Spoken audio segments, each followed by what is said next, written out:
అధ్యక్ష, నేను గౌరవ లెజిస్లేచర్ అఫేర్ మినిస్టర్ గారు శ్రీధర్ బాబు గారు, ఏం సార్ ఇది సభ నడిపించే పద్ధతి ఏంది? రెండోది ప్రధాన ప్రతిపక్షం. ఇప్పుడు మీరు ఆ క్వశ్చన్ ఆన్సర్ ఇచ్చేటప్పుడు స్పీకర్ గారు గౌరవ సభ్యులకు అందరికీ మాట్లాడే అవకాశం ఇచ్చారు. మాట్లాడినప్పుడు హరీష్ రావు గారు ఏం మాట్లాడారు మీరు చూసారు, మీరు రాసుకున్నారు కూడా. మేము పునరుద్ధరణ కార్యక్రమానికి సహకరిస్తాం, కానీ పేదవాళ్ళకు జరిగేటువంటి నష్టం విషయంలో మీరు ఏ పద్ధతిలో చేస్తారు అనేటువంటి అంశం చెప్పారు వారు.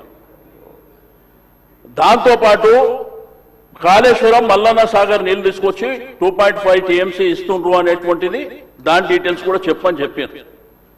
ఎక్కడ కానీ ప్రభుత్వాన్ని కానీ లేకపోతే మీరు పెట్టినటువంటి ఈ యొక్క మూసీ రివర్ ప్రాజెక్టు విషయంలో కానీ అపోజ్ చేసినట్టు వారు మాట్లాడిన సందర్భం లేదు.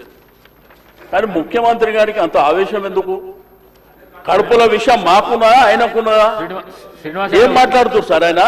మేమేమన్నా స్పీకర్ గారు మేమేమన్నా బాధ్యత రహితంగా మాట్లాడినామా? అట్లా సార్, మేమేం అడిగినామంటే ముఖ్యమంత్రి గారు మాట్లాడతారు, మీరు పెద్దరికం ప్రదర్శిస్తారని అవకాశం ఇచ్చిన మీరు డిబేట్ కు ఛాన్స్ ఇవ్వకండి. సూచనలు ఉంటే చెయ్యండి. అట్లాగా sir, leader of the house ను మీరు కించపరిచే విధంగా మీరు ఏం మాట్లాడకండి. అట్లా కాదు, దయచేసి స్పీకర్ గారు మా హక్కులను కాపాడాలి. రెండోది ఏంటంటే ముఖ్యమంత్రి గారు మాట్లాడేటప్పుడు మాట్లాడేవాడు సార్. లేదు, మీ హక్కులను కాపాడనికనే మీకు అవకాశం ఇచ్చిన నేను. అట్లాంటి మళ్ళీ హక్కులను కాపాడాలంటే ఎట్లా సార్? నేను సార్ ఇక్కడ మేము అడుగుతుంది ఏంటంటే మా హక్కులను కాపాడాలని మేము చెప్తున్నాం అధ్యక్ష. రెండోది ముఖ్యమంత్రి గారి మీద మేము ఎవరైనా ఇక్కడ నుంచి ఎవరైనా కానీ హరీష్ రావు గారు కానీ మేము కానీ వారిని కించపరిచినట్టు మాట్లాడిన విషయం ఏమన్నా ఉన్నదా మీరు చెప్పాలి, లేదంటే శ్రీధర్ బాబు గారు చెప్పాలి.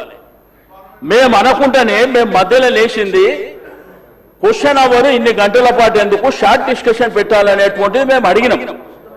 ఆ విషయం చెప్తుంటే వారి ఆవేశంతో మీ కడుపుల విషయం ఉంది, మిమ్మల్ని తీసుకుపోయి అనంతగిరి హాస్పిటల్ మినిస్టర్ గారు